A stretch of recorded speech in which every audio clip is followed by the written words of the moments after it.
Cartoon TV.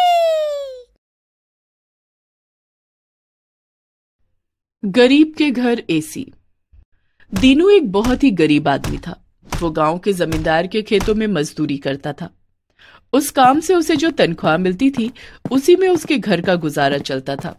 घर में उसकी पत्नी लक्ष्मी और 2 बेटियां थी। लक्ष्मी बहुत ही समझदार थी और अच्छे से जानती थी कि बेटियों को पढ़ाना कितना जरूरी है। इसीलिए वो अपनी दोनों बेटियों नीति और निधि को हमेशा टाइम पर स्कूल भेजती थी।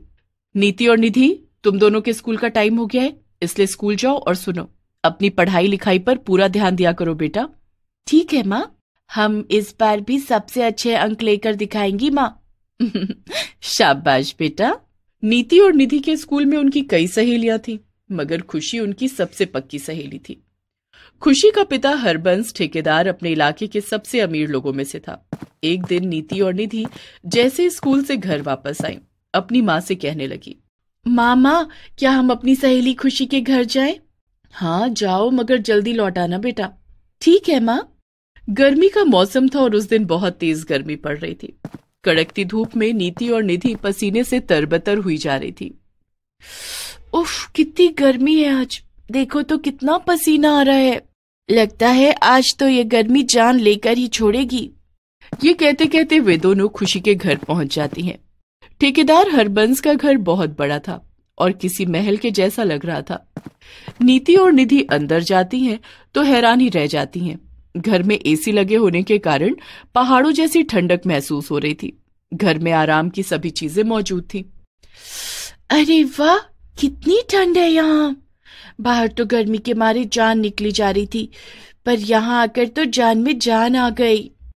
ये सब एसी का कमाल है। हमारे घर के हर कमरे में एसी लगा है, इसी कारण गर्मी में भी शिमला की ठंडक मिल रही है। नीति और निधि अपने घर जाकर लक्ष्मी से कहती हैं, मामा, पापा से कहकर आप भी घर में एक एसी लगवा लो ना। हमारे घर में तो 24 घंटे सड़ी हुई गर्मी रहती है।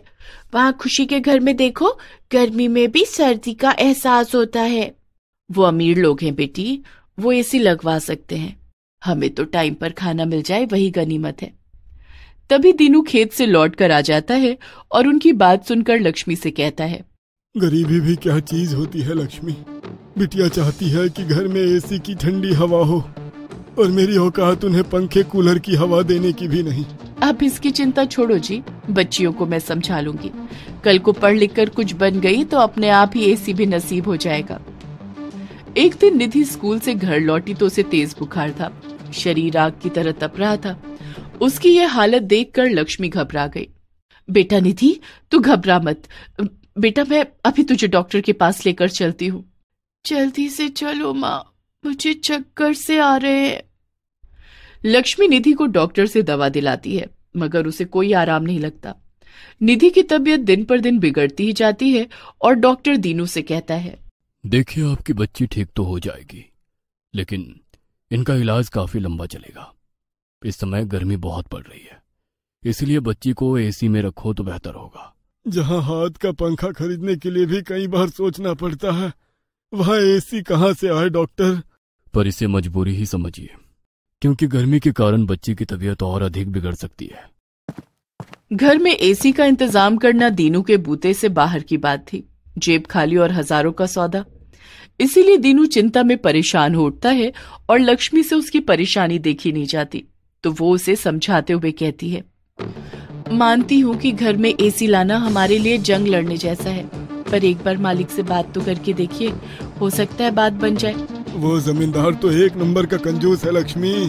अकेला है, आगे पीछे धन को बरतने वाला कोई नहीं, मगर फिर भी किसी की मदद के लिए एक फूटी कौड़ी ना दे। फिर भी आप एक बार जाइए तो सही। लक्ष्मी के बार बार समझाने पर दीनू जमींदार नरेन बाबू के पास जाता है और उनको अपनी परेशानी बताता है, मगर उसकी बात सुनकर जमींदार भड़क उठता है और उसे समझाते हुए कहता है, सुन बे दीनू, मैं केवल काम करने के पैसे देता हूँ, मुफ्त में एक पैसा नहीं देता। आगे से केवल तनख्वाह की बात ही करना, कर्ज की भूल कर भी मत करना, समझा? समझ गया मालिक। दीनू अपने मालिक के घर से निराश होकर चला आता है। घर आकर निधि की ओर देखता है तो निधि रोते हुए कहती है, बापू, मुझसे गर्मी सहन नहीं हो रही। मेरी तबीयत और बिगड़ रही है। मैं तेरी तकलीफ समझ सकता हूँ मेरी बच्ची, पर तेरा ये गरीब बाप बहुत मजबूर है। सच कहूँ तो तुझे मुझ गरीब के घर जन्म ही नहीं लेना था। किसी अमीर के घर जन्म लेती तो इतनी तकलीफ उठानी ही नहीं पड़ती। ये कहकर दीनू एकाएक भावुक उठता है, मगर तभी लक्ष्मी उसे समझाते हुए कहती है, सुनिए जी, हिम्मत से काम लीजिए, हार मानने से कुछ नहीं होने वाला। भगवान ने बेटी को दुख दिया है तो दुख का निवारण भी वही करेगा। भगवान को तो रहने ही दो लक्ष्मी, वो दुख दूर करता तो देता ही क्यों। मुझे तो अब किसी पर भरोसा ही नहीं रहा। इस तरह दीनू का भगवान पर से भी भरोसा उठ जाता है। मुझे तो लगता है कि गरीब का कोई सहारा ही नहीं बनता, ना भगवान और ना ही इंसान।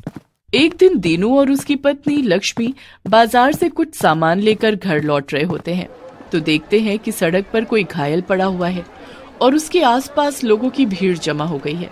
दीनू भीड़ में घुसकर देखता है तो हैरान रह जाता है। अरे ये तो हमारे मालिक है, इनके सिर पर तो गहरा जख्म लगा है, देखो तो कितना खून बह रहा है। अगर इनको तुरंत अस्पताल ना ले जाया गया तो ये मर ही जाएंगे। भले ही जमींदार ने सब कुछ होते हुए भी दीनू की मदद करने से मना कर दिया था, मगर फिर भी दीनू इंसानियत का ही साथ देता है और उसे उठाकर अस्पताल ले जाता है। देखिए, इनका बहुत खून बह गया है, इसलिए खून का इंतजाम कीजिए, तभी इनकी जान बचाई जा सकती है। डॉक्टर साहब, आप मेरा खून ले लीजिए, पर मेरे मालिक की जान बचा लीजिए।